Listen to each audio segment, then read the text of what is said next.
Okay, welcome to the guide for running Horizon's Gate 90%. We're going to start with the settings.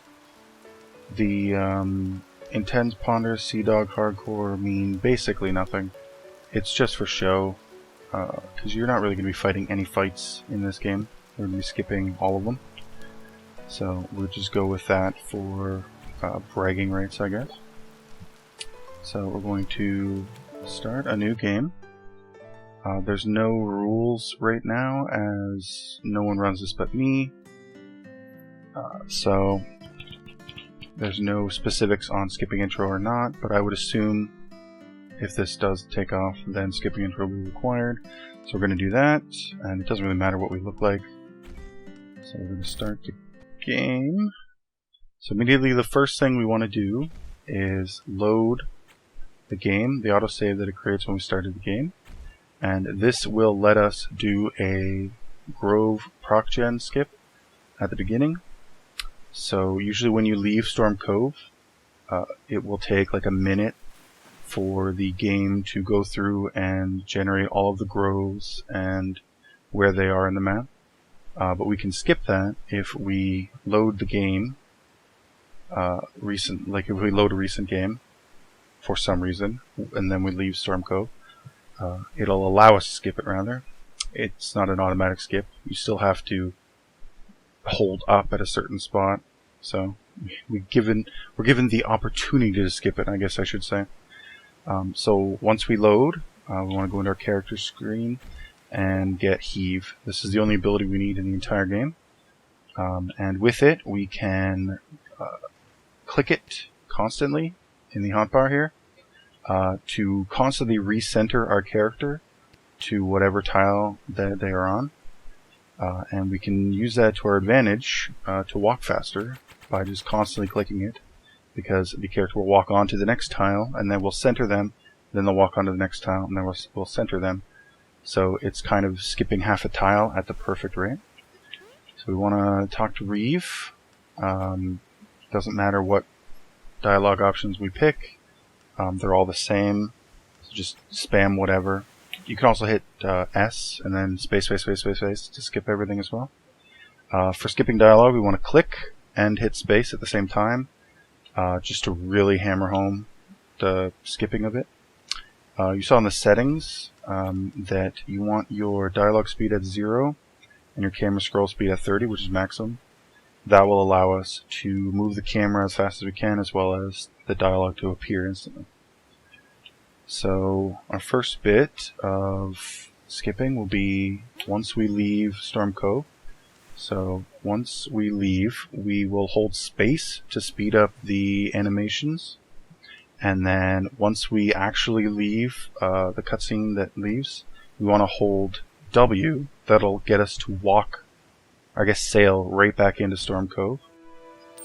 So hold space here and W, and then we should eventually, like after a few seconds, there, we'll pop back in. This skips the proc gen of the groves, as I said. So if you actually were to play this save file now, there would be every single grove that could possibly be. It'll be there on the main map, but you won't be able to enter them because they didn't gen properly. So at this point, we want to just sail left and then back right. That'll instantly send us back to the world map. And our first thing that we want to do is to open our fleet, because we want to skip this trigger down here that will get Reeve to talk to us. It'll do a whole dialogue thing and give us a quest to do. We want to skip that because obviously. So we want to pick up Reeve as we get to about this point, and then after we sail into it, like I went too far down, but yeah, then we're good to skip that dialogue. So after we do that, we want to turn off Reeve, because in Port Midas, we don't want her to bring up dialogue. Again, something else that we can skip. So we're done there. Okay, we got good luck here. It's not too far for our first gust, but it's going to be basically just random how many of these we get. Oh my god, look at that. Oh, RNGesus, man. It's on our side. So we're trying to get as many gusts as we can, because our goal right now is to get to Port Midas. There we go. So as we're approaching Port Midas, we can stop here, or get our cursor ready, really. So when we sail to this square, we can just right-click on Port Midas. It skips one tile, at best probably 0.01 seconds of time save, whatever. So I'm gonna, before we actually do anything in Port Midas, I'm gonna explain what our goal is. So we need to get back to Storm Cove before day 3. So our main goal is to get to Port Midas before day 3. So we did that. That was fine. We got the gusts. With no gusts, it's still possible. Your time will just be somewhere around here instead of halfway around here. So we're doing that because Lagan spawns on the world map if you are day 3 or above. So we want to get back to Storm Cove before day 3 so that we can skip having to fight Lagan entirely. So that's the reason why we want to get back to, or get to Port Midas for day 3. What else? Okay, there's nothing else that we should have really done. So we're here in Port Midas. Our main goal is to buy a caravel. So we don't have to actually go into the shipwright because we can just talk through walls. So you just point yourself at this guy, hit space. You can then buy a new ship, buy a caravel. This goal or this menu will pop up, and then followed by the goals thing here. So when this pops up, don't immediately drag, just wait a few little bit moments, and then you can hit escape to close that. Drag everyone over, sell the sailboat, and then we want to buy food. Again, we can just talk to people through walls. So we come over here, we buy the food that we can. Don't click 1,000 times like I just did and go into the trade dialogue, that ruins it. So we basically are just skipping everything as best we can to go straight to the end boss. And then we're going to skip the end boss, if that wasn't quite clear. So what we need to do here is get Hager. You can just click and hit space a bunch to get him. And we're going to use his corpse to trigger a walk through walls glitch, which happens for some... Well, I know why it happens. I just don't know... Like, it really should be fixed, but I think Elderon is not fixing it just for speedrunners. But yeah. Basically, if you flee a battle while your character is shifting positions, they can walk through walls for, I'm guessing, 999 units of time, because it eventually runs out. Yeah, so I'm guessing that it maxes out at that amount of time. So in order to do that, we need to trigger a fight to run away from. The problem is that the closest fight would be a grove, or rather, actually, it would be getting 5 members and then going to the little cave over in Rail. That's too far, because by the time we get over there, it'll be past day 3. We won't be able to do the leg and skip. So we can do another glitch here by standing on the exit tile, or putting a corpse on the exit tile.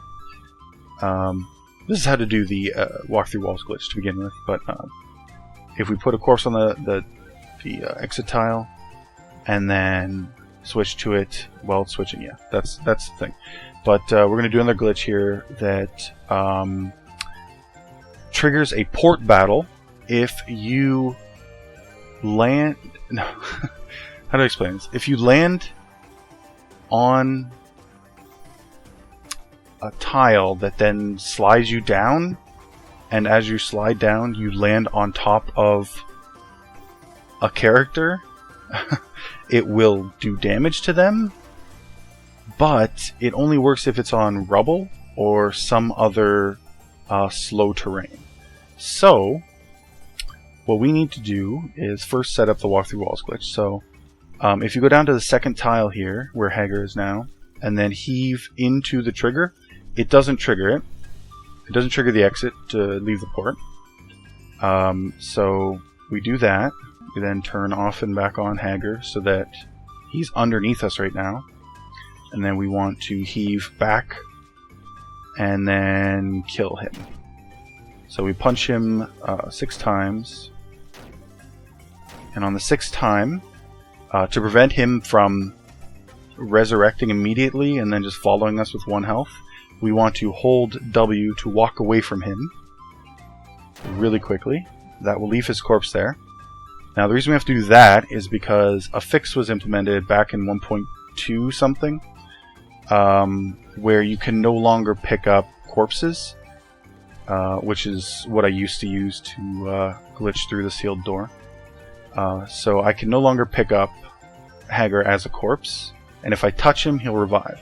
So I need his corpse there without being able to put his corpse there. So that's how that works.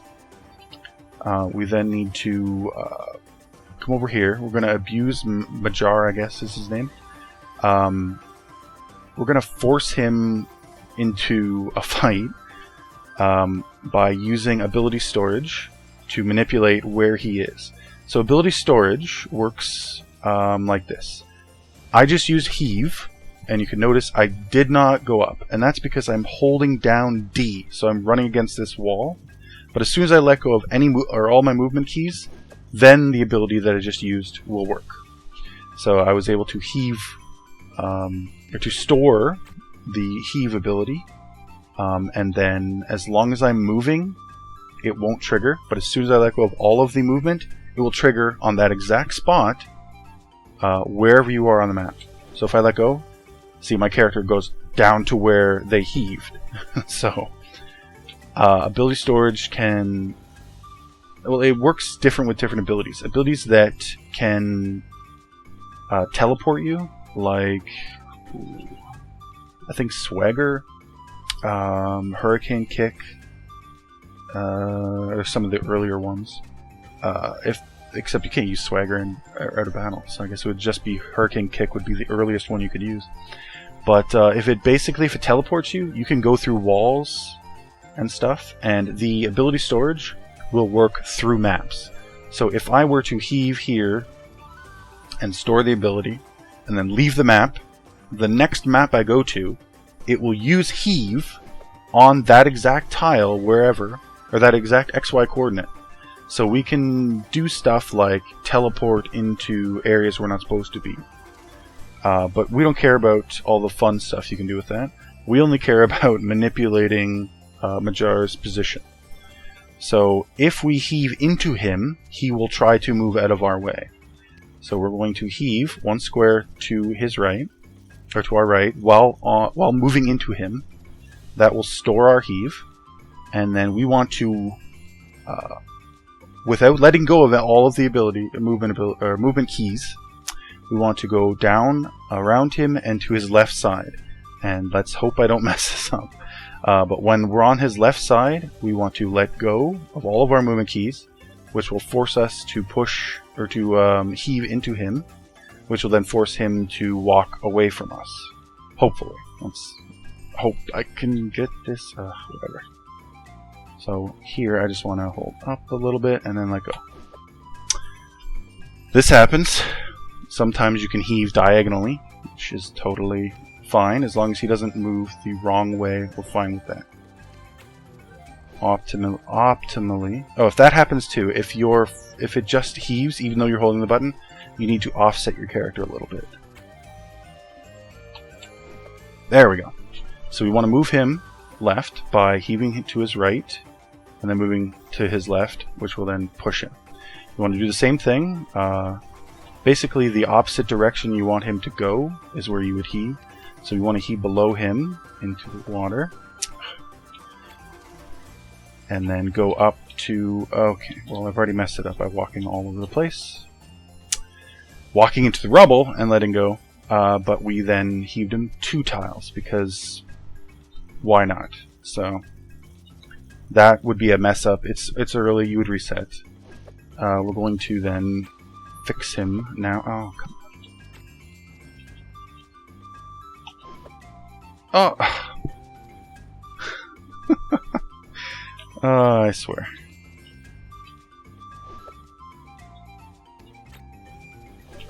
No, stop it. Oh my god, Majar, why do you do this? Okay, there we go. We got him on the rubble. This is our goal. Optimally, it shouldn't take this long. It shouldn't take 4 or 5 heaves. It should only take 2. Once we're in this position, we need to get on this tile here, which will then slide us down on top of him. It'll do damage to him, even though we shouldn't be able to. Like, see, by default, you can't punch him, you can't heave him. So that will start a port battle. And then, yeah, we'll go from there. So what we need to do is stand below him, heave to the tile to the left. We want ability storage, thank you. And then we're going to go above him and let go. Boom. Port battle. So like I said before, with the walk through walls glitch explanation, we want to end the battle and flee from the battle while we're moving positions. Well, our main character specifically is moving positions. So we need to pick our main guy, switch with Hager, confirm the formation, and then confirm that we want to flee battle. And we gotta do that quickly while the character is still jumping. Like, it'll take like 3 or 4 seconds for the character to jump, so it's not like an absolute be as quick as possible type thing, but obviously try to. Okay, so now we should have the walk through walls glitch active, so we want to head back to Storm Cove. Obviously hit as much gust as you can. But with the caravel we should get there a lot quicker than with the sailboat, which is the only reason why we purchased it. So as we're heading back, we want to skip the Reeve dialogue again. So what I like doing is lining up with the bottom, and then picking her up and dropping her when I know I'm inside the trigger. So I probably will cancel the glitch by wasting so much time explaining this. If I do, I'll just edit around it. But what we're in now is the old version, which is the Storm Cove we can't go back into. So if I go down, you'll notice that I don't actually go anywhere, because this is the pre-day 3 Storm Cove. So what we need to do when we get in here is, just as we did before, we go left 1 tile and then back to the right to exit. This will put us into day 3 Storm Cove / Lagan. So you'll notice that Lagan is now spawned, and now when we enter this Storm Cove, this will be the actual Storm Cove that we need. So you need to, when you first enter here, just head left 1 and then back right, and then re-enter it again, and then just head down like normal. We should enter the post-Lagan Storm Cove. So hopefully we have the walk through walls glitch active. We do currently. Good. So we want to head down to the next area, and then we want to head through the water towards the sealed cave. I knew this was going to happen because I wasted so much time walking. You're only given a limited amount of time with the walk through walls glitch, so you need to be wary of how long you take to do things, or how much time, or how many tiles you walk, basically. So because I was showing off stuff, it took too long. I'm stuck in the middle of nowhere. So I'm going to cut here, and then we'll edit in. What you should do, don't faff about, just go the direct path to the sealed cave. Our ultimate goal is to go behind it, so we'll cut to that. So now that we have the walk through walls proper, we want to go across here, through the walls and behind the sealed gate. That'll put us in the next room without having to blow up the gate or do anything fancy. So from here we just want to walk up a couple squares until we can see the curtain, move the sandbags, and we don't need to actually slash the curtain. We can just double click to activate the button behind it. So we can hold space to skip through a bit of this cutscene. It generally runs at the same speed regardless, but if we hold space we can skip a little tiny bit there. And then of course spam click through all of this, so you just skip all that dialogue.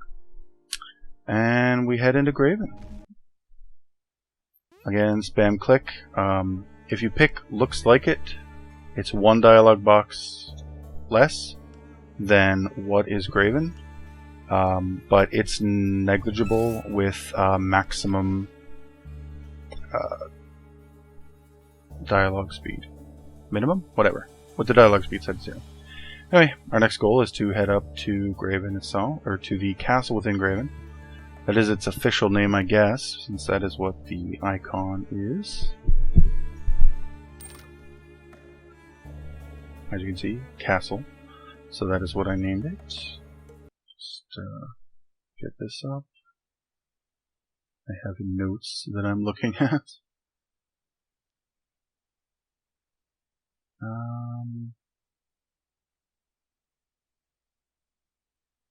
Okay, so at this point we don't have Reeve, we only have Hager, and we only use him for skipping battles.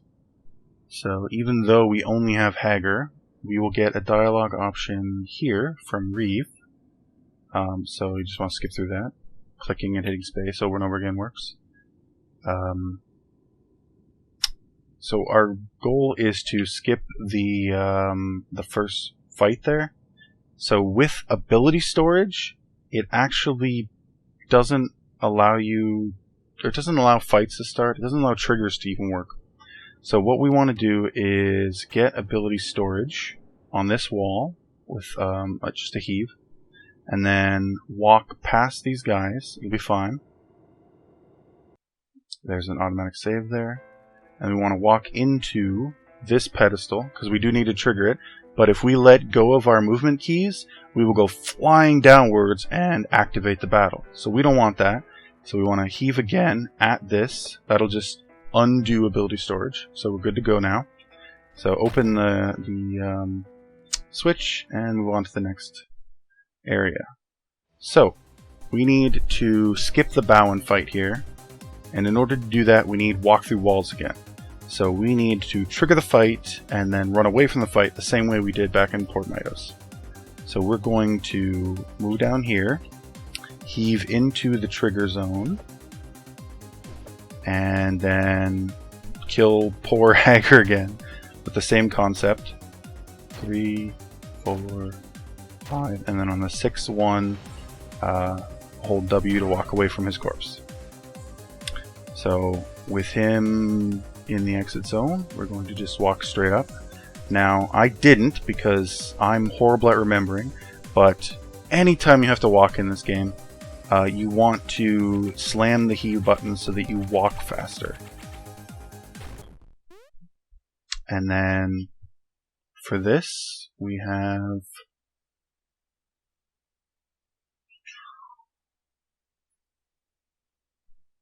sorry, again, I'm looking at notes.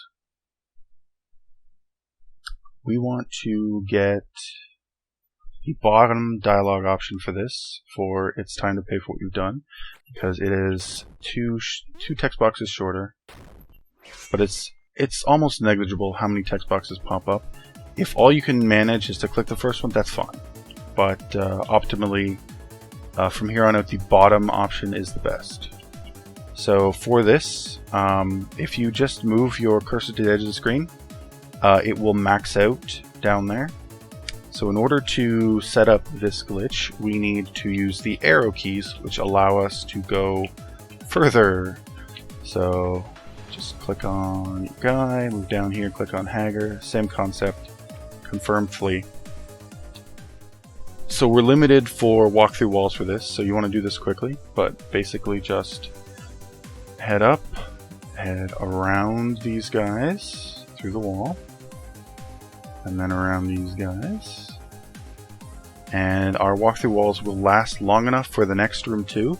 So just head straight up. Again, you can be hitting heave to go faster, but I keep forgetting to. And now that we're here at the last room of the game, about halfway up, walking to the battle, we will lose our walk-through walls glitch. So we need to start it, or we need to set it up again here. Now it doesn't matter where you do it, basically. If you did the bow and fight and then set up a walk-through walls glitch with the mithril guys in the storage area to the left, you still wouldn't be able to make it to where we gotta go. So it's best to just walk through that room, do it here, and then yeah, it's a long walk. And it might actually be quicker to do it on the first fight, but I haven't timed that. So yeah, same concept. Beat the ever-living heck out of Hager. 3, 4, 5, and 6.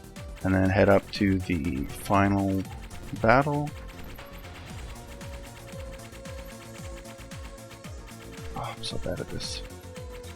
You gotta get the timing right, otherwise it's just faffing about. There we go. So for this, we are going to skip or pick the bottom dialogue options every time, because it's only like 2 dialogue boxes.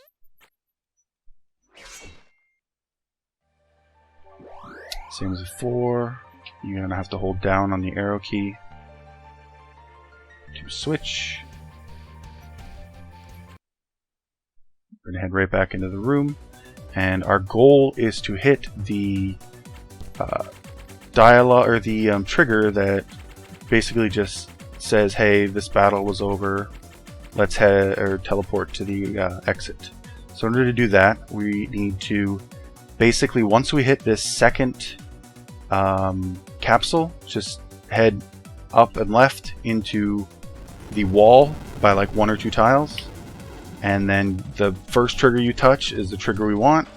So you can skip through this by holding space.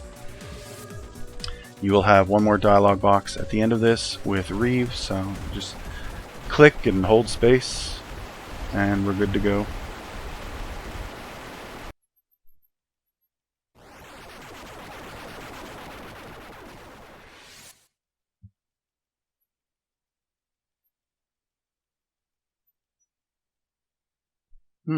We didn't get the Reeve dialogue box. I was pretty sure she popped up even if you didn't have her in a party, but I guess not. We can then skip through the credits as fast as possible by holding space. Now again, there is no official timing method, but I feel like in-game time is corrupted in some sort of way. I'm not entirely sure how, but I've got 9 minutes, even though it's only taken me 7 minutes. So I'm not entirely sure if it should be real time. It really should be real time, because even with loads and all that, it's basically nothing. But in-game time is usually the default for timing things. So you would then come to this screen, 0 hour 17 minutes. Well, this is a tutorial, so it is what it is for that. What I like to do is just hold space through all of this. It'll eventually go back to the main menu, and then confirm the options that were set, which is hardcore, Sea Dog, Hunters, Intense. And then there you go. You're done. I haven't run this route seriously to get a good time yet, but practicing it, it's around 9 minutes in-game time, and like 7.5 minutes, I think, real time. So if you can beat that, beautiful. If you need any more assistance, just ask me. There are a bunch of other glitches that you can use for other things, but this is the optimal route that I've come up with for now. Yes, thank you for watching.